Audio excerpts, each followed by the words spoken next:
ఈ రీలో పాస్వర్డ్ ట్యాకింగ్ గురించి చూద్దాం. పాస్వర్డ్ ట్యాకింగ్ అంటే ఏంటి? The process of recovering the password from store data. Different techniques వాడతారు మన పాస్వర్డ్ని గెస్ చేయడానికి కానీ డిక్రిప్ట్ చేయడానికి కానీ. Types of password cracking techniques. 1. Brute force attack. Hackers కొన్ని సాఫ్ట్వేర్స్ వాడతారు every possible combination of letters, numbers, symbols మన పాస్వర్డ్ వచ్చేంత వరకు. ఎగ్జాంపుల్ ఏంటంటే ఇప్పుడు మన పాస్వర్డ్ 1234 అనుకుందాం, కానీ బ్రూట్ ఫోర్స్ ఏం చేస్తుందంటే స్క్రీన్ మీద కనిపిస్తుంది చూసారా, అలా చేస్తుంది. ఇందుకే షార్ట్ పాస్వర్డ్స్ అన్ని ఈజీగా క్రాక్ అవుతాయి.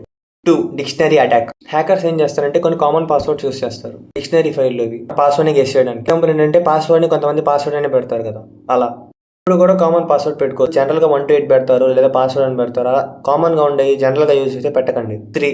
Hybrid attack. బ్రూట్ ఫోర్స్ని డిక్షనరీ అటాక్ని రెండు కలిపితే ఇది.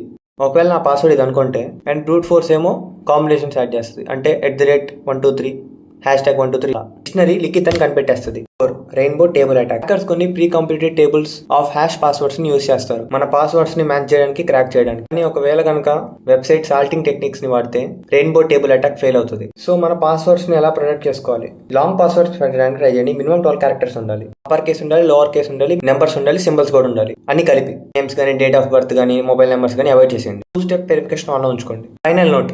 హ్యాకర్స్ మాన్యువల్ గా మన పాస్వర్డ్ ని గెస్ చేయలేరు. పవర్ఫుల్ టూల్స్ అండ్ టెక్నిక్స్ వాడతారు. పాస్వర్డ్ కనుక వీక్ గా ఉంటే వాళ్ళు ఈజీగా క్రాక్ చేసేస్తారు. ఒక గట్టి స్ట్రాంగ్ పాస్వర్డ్ పెట్టుకోండి.